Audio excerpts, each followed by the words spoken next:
Welcome to Gray Overload, and let's talk a little bit about what to expect in tech here in 2025. We have CES starting out here very soon, and we'll get some of those announcements here. But we have a whole year of tech, and this past year has been some lulls in it. We've had some interesting stuff happen, but we didn't have really any GPUs. We just had, Intel's. But that was it. We didn't really have too much. We had some CPU flops, and we had a lot of discussions about the overpromise and underdeliver stuff when it should be the other way around from these tech companies. Hopefully, 2025 will fix that, but based upon the decisions that some of these companies are making, they need a new marketing department if that's going to happen. So let's start off with AMD here, and I may co-mingle some of these, but I'll try to stick with these companies as a topic as I'm going through the list here. AMD, I think, or I hope this is what I hope happens. We'll get that Navi out, Navi 44, 48 out. Those rumored GPUs, which now are going to be the 9000 series, which they had the 8000 there, and that was for some mobile product, I believe, if I'm recalling correctly. And switching the name up slightly, fine. It's kind of weird what AMD is kind of doing. If this is just a one-off generation, that's okay. I don't know what they're going to do with the next, generation here. It's rumored to be UDNA, which is going to be out of the RDNA sequence. That's the combination of CDNA and RDNA. So, what does AMD have for that?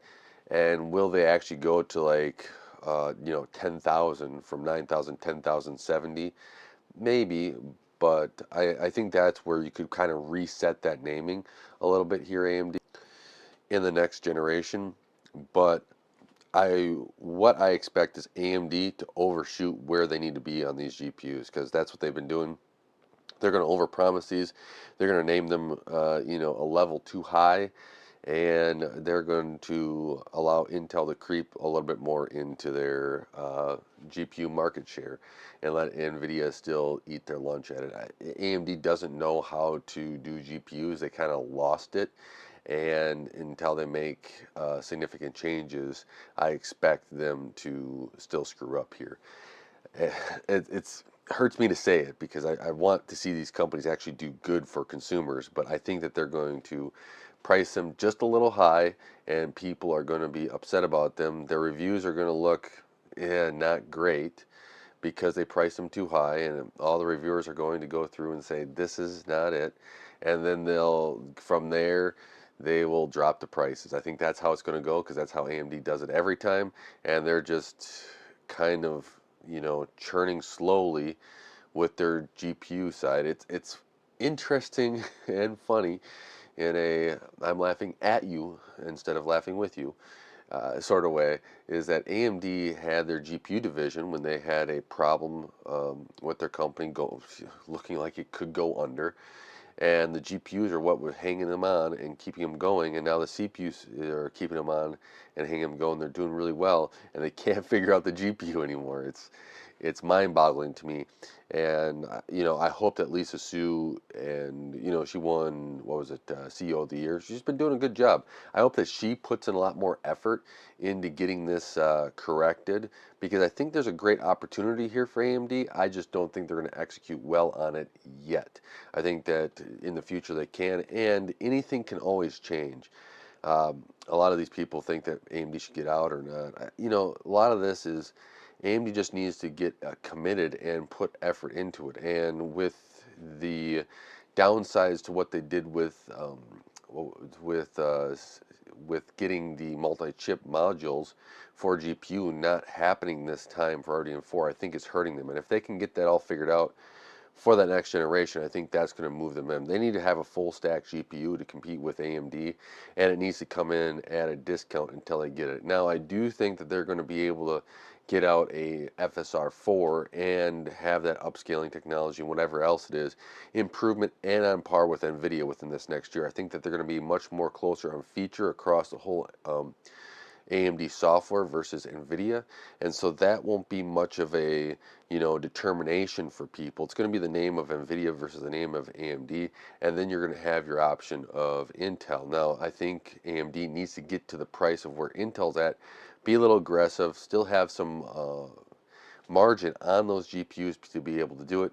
But we'll see if it is. I kind of first said of what I expect. AMD to do what they've been doing and not do it right. But we'll see. Maybe AMD will surprise me and do it. I'm not actually horribly upset at the names, right? We know I've done enough videos on AMD and their horrible naming scheme. Well, all these companies on their horrible naming scheme, but this is one that I'm kind of okay with. It's not horrible, so it's in line. Yes, you skipped a number, but they do this stupid thing where they add in the mobile numbers and they don't, disassociate them. And hopefully, what happens is they either put the mobile numbers as a different, generation number. They've already split off the AI series to 300 versus their Ryzen, desktops, which are 9,000. So those numbers are disassociated. If they can do that with GPU 2, I think that's fine, and just keep it in line with it. Maybe an RX 300 or 400, so you match the CPUs and the GPU side with those generations, and then do something else. But again, they didn't start with one either, so that's weird. Let's go to the CPU side of AMD. I don't expect too much this year. I think Zen 6 will be 2026. I do not think that they're going to get it in 2025 as much as I like to see it in 2025. I think that's going to be a 2026 option. They will get out, though, the X3D parts.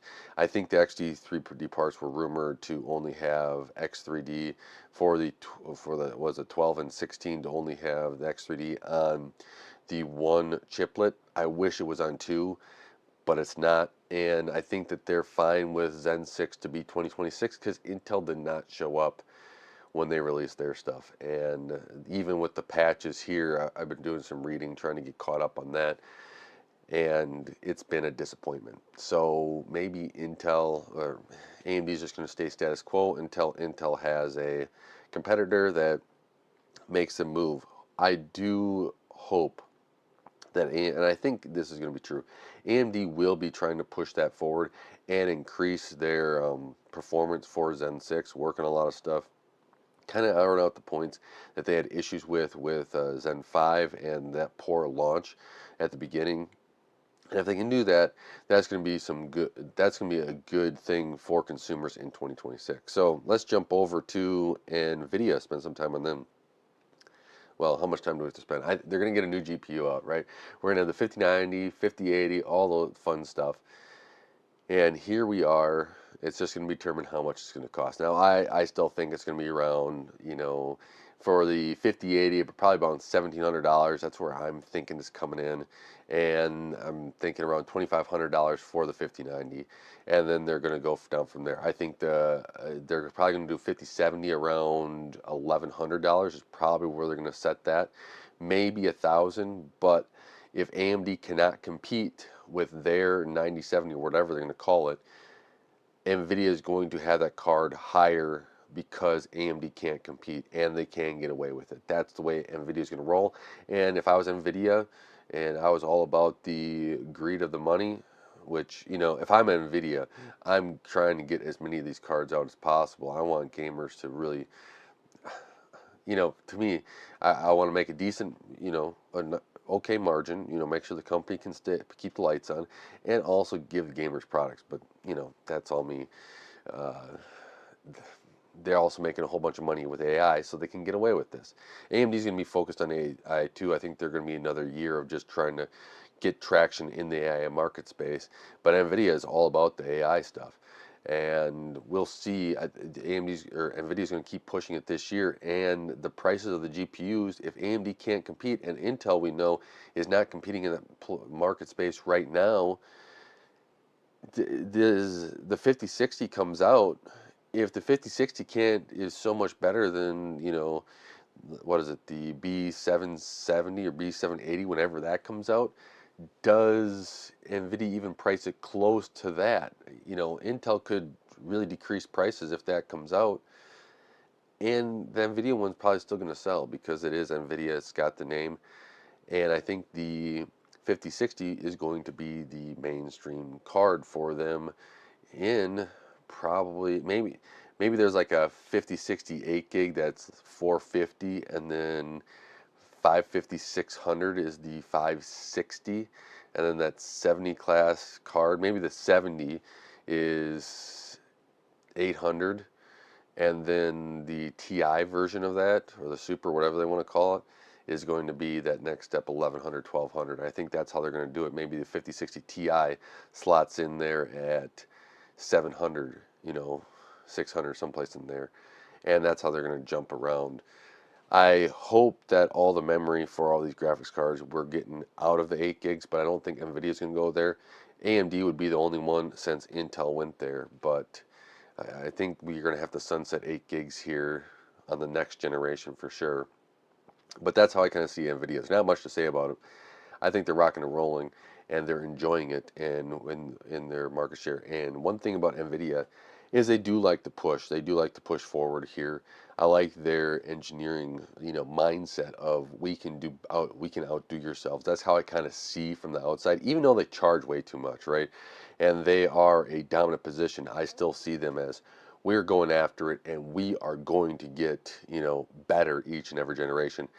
AMD and Intel need to take note at that hunger that is there from a market leader's position, and they should implement that into their staff. Maybe it's there, but on the GPU side of AMD, it's not there. And right now, Intel is in, I think, shambles. Now, I do expect a ARM CPU. I don't know if it's going to be out next year. I hope it's out next year from Nvidia.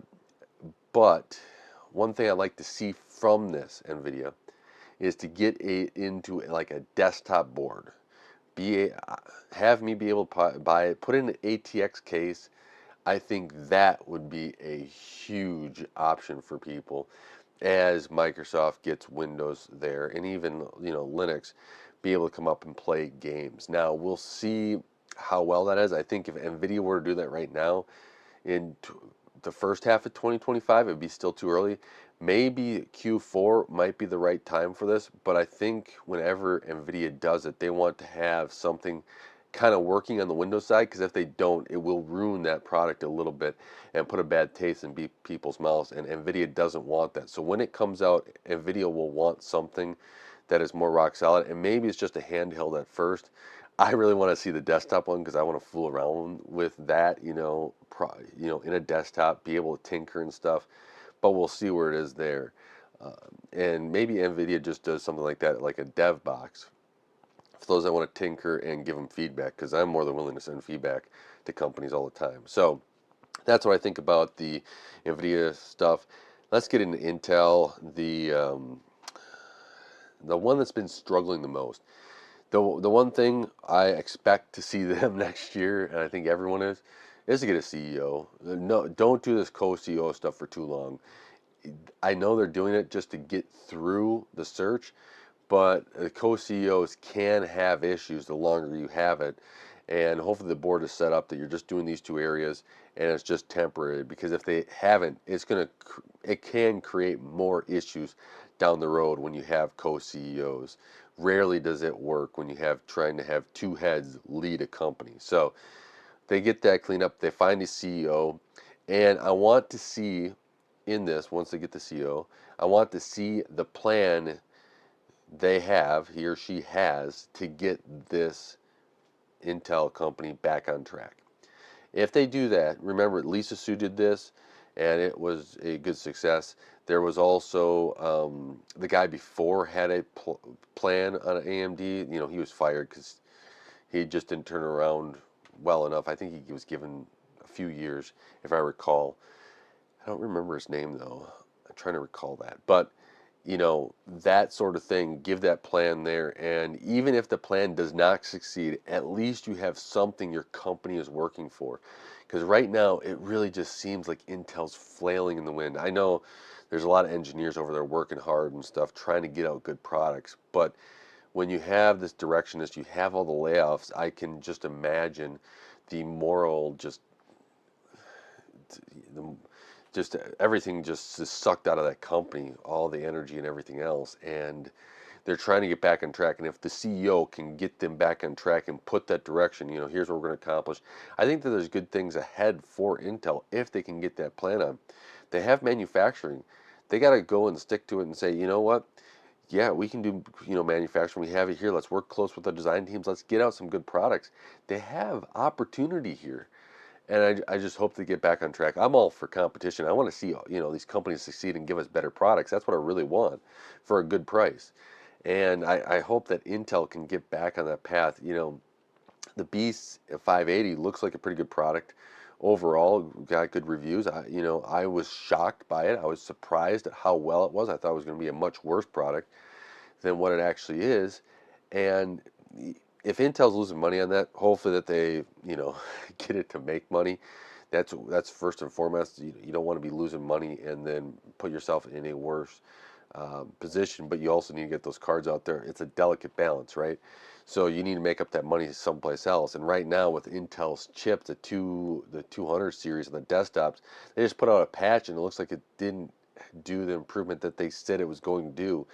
These are things that Intel needs to get fixed up and cleaned up on, and that's going to be some of the marketing stuff, to getting that right, getting these testers to get on top of things, and being competitive in across the space. Right now, that 9800X3D is a beaut of a chip, and Intel has nothing to come close. So getting that right, Intel, maybe you have to drop some pricing, getting in there, getting competitive, and just realizing, we didn't launch the best product here. We're going to have to clean this up, and whatever it takes to get that out through the door. I don't, maybe there'll be another CPU launch later this year, but or in 2025 here. But if Intel's going to launch something, just get it right. Even if it takes a little bit more time, try to make that launch more, seamless. You've had some issues with 13th and 14th generations where, you've had all the stuff this past year where you didn't tell us about stuff. It took you forever to get the patches out, realizing the degradation of these chips. Then you came out with the 200 series and they had problems where you said that you were going to patch it. They're not, it doesn't look like they're patching perfectly of gaining all the performance that you said it was going to have. Next year, just kind of go through and hit it.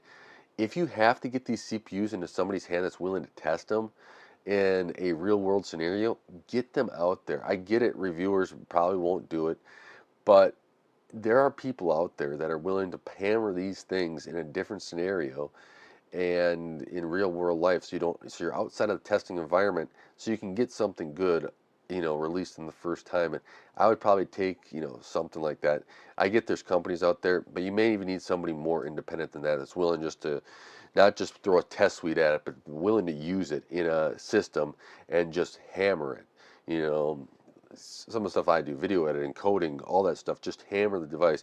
Keep 1,000 tabs open in a browser, see how well it can handle it, because I can't seem to close tabs at all, right? Stuff like that, where you put in a real world scenario and it has to come back up, can't restart. To this, it has to be access, has to be fast in all these scenarios. Something like that, Intel, because it's been kind of disappointing this year. I think AMD needs to do that too, right? They had the whole thing with Windows of not having the performance, the scheduler stuff right. Um, and that's stuff that Windows needs to get better at as well. So Intel, I think I don't expect too much from them on the GPU side. I think that while they should get something out probably in 2025, 2026, if Intel's still there for GPU and still serious about it, that's where your setup is. Release something around CES or after if you can, Intel. If not, do Computex, get something in line there and release it when you say you're going to release it. None of this delay stuff, because I keep forgetting on everything that you say about delaying. Now, that's pretty much it. Same with them. They're going to be with AI stuff too. Now let's jump into Qualcomm. Qualcomm is here, is trying to get into the computer space. I actually don't think there's going to be too much until they release their next processor. I don't know if the next processor is going to be out this next year, but it needs to be. So if they are serious about getting into Windows and getting this out, they need to have a processor again this year. They need to put a better effort on their GPU drivers and get those out and start working on making sure all those games really do work. Get a testing suite up, get there, have serious developer feedback, and have a dev box out instead of not releasing it. If they're trying to get into this Windows market in the desktop space, they're doing a horrible job. And if Microsoft is helping them on this and suggesting anything to get rid of it, man, Microsoft, you're doing a bad job, because this product, from what I'm hearing, and I've not used one yet, on a daily basis, but people are saying, yeah, they're like, yeah, this is a good deal. The Best Buy guy talked it up, or, you know, this is what's happening. And they're like, are we not working with the stuff? So we returned it. What is this? Windows isn't working. And they're starting to say Windows isn't working. Well, it's not, but they're conflating the two, and it's just that, the ARM chip also isn't working. And this is a problem. You got to clean it up. Qualcomm, that's on you a lot of times to get that done, and then to force Microsoft to kind of get this all cleaned up. I know Microsoft's there, but Qualcomm needs to release another processor to get that cadence there, to get out of this, where they are currently, and get another one, so that these previous ones can drop prices and get into more hands for people that are willing to tinker and have a lower product price. Now, I'm sure for some people it works great.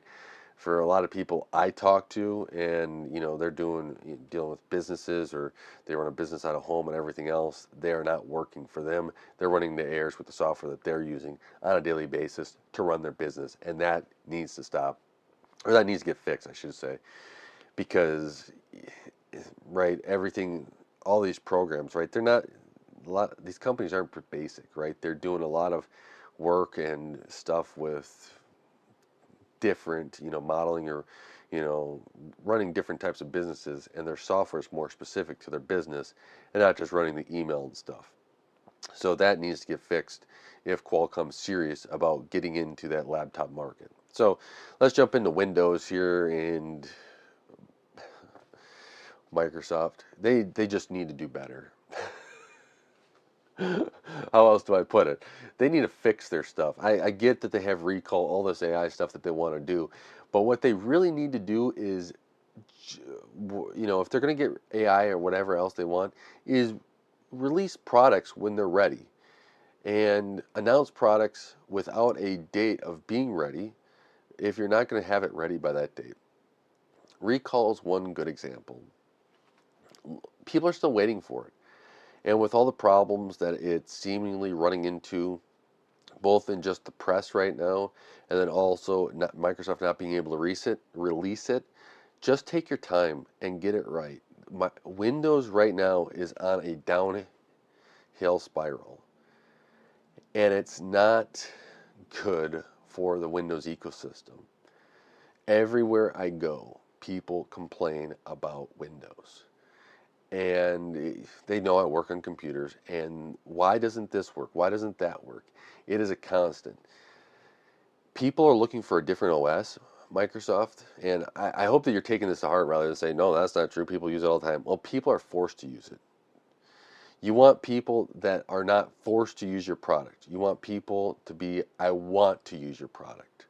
And right now you are not in the I want stage, you are in the I forced it, or they're in the I am forced to use it stage. And as that continues, it leaves an opening for, things like SteamOS or something like that. And so I hope SteamOS takes off, because I think there's an opening for it. But I also think it's an opportunity for Microsoft to get this cleaned up. One, your core, your kernel needs to be on top of it. All performance needs to be tip-top shape in the kernel, and that needs to be a focus. I get it. You don't make a ton of money in the kernel stuff, right? It just runs the OS, right? You make it all in the ads and everything else. Get the kernel tip-top. Make sure that the performance of a new processor is good on day one. That is a must. You better be in these companies and saying, I want, as you bring these processes up, I want to know if you see anything in performance, anything at all. If you have a question about why something doesn't look right, I don't care. I need to know that. Microsoft, get in there and know every single thing that may be wrong. Fix all those issues, right? Then on top of it, all your layers of different UIs and stuff like that, work on making it streamlined, more performant. I'm highly, thinking that you should have an Xbox mode. A lot of people have talked about that for years. An Xbox gaming mode, throw that in there so people that play games can have the most performance for gaming. You don't need to do anything else during that gaming mode. Just do that, and make sure that that is extracting the most performance possible for gaming. And I think we're implementing these things. I think that'd be a great thing for all gamers, and show actually all users. Show them you're committed to actually getting Windows back into tip-top shape and what users expect it to be. Because I do not want this to be another 2024 where I'm fixing issues for a whole bunch of people and clients and every friend's family over Windows updates failing, over drivers not working because of a Windows update. All this other stuff needs to get fixed, and needs to be tip-top shape, on par with everything. Let me know in the comments below if you have anything else about Windows, because that's a big one. Now, gaming, I kind of mentioned it. That needs to, get better. We're gonna SteamOS. I really hope SteamOS releases their desktop side of things, and we start seeing machines powered by SteamOS. That is one thing I am excited about in 2025, and I do expect that to happen. I would be more than willing to install SteamOS on a desktop to play games on my TV. That would be a really fun thing to do, and I hope that Steam does come out with that. But games, keep releasing a whole bunch of games. I want to see more games out. I want to see titles keep on coming out, and titles, even new games that we've never not seen before, new titles, new IP. I think that is what I really want to see. That we haven't seen too much announced yet.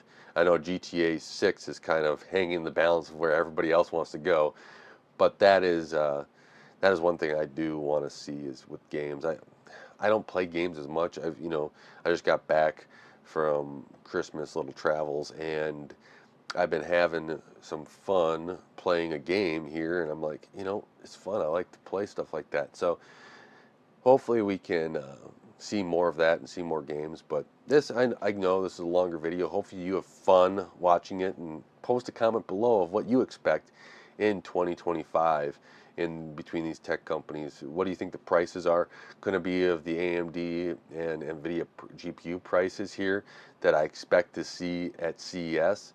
And what else do you want to see in 2025? You can even say your speculations of what you hope happens, right? That's what kind of this video is about. Something fun for the new year here as you're hopefully watch the video in the new year. But let me know in the comments below any questions or comments here. I also want to mention real quick, prayers out to Gordon Unn's family. Over there, he's a longtime reporter in the computer tech space.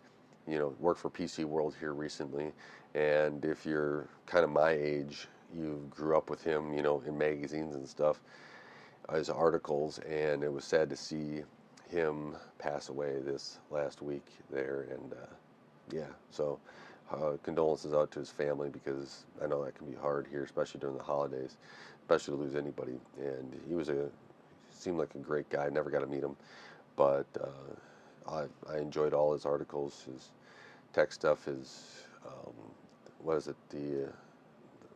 I'm blanking on their show that he'd always have. It was fun to watch him and all the information he had, all his interviews over the years. So my condolences and prayers out to him. So with that, thank you so much for watching Gray Overload, helping this channel grow. I really do appreciate it. Don't forget to like, share, subscribe, hit the bell icon, watch one of my videos. It really does help with the channel. Until next time, God bless.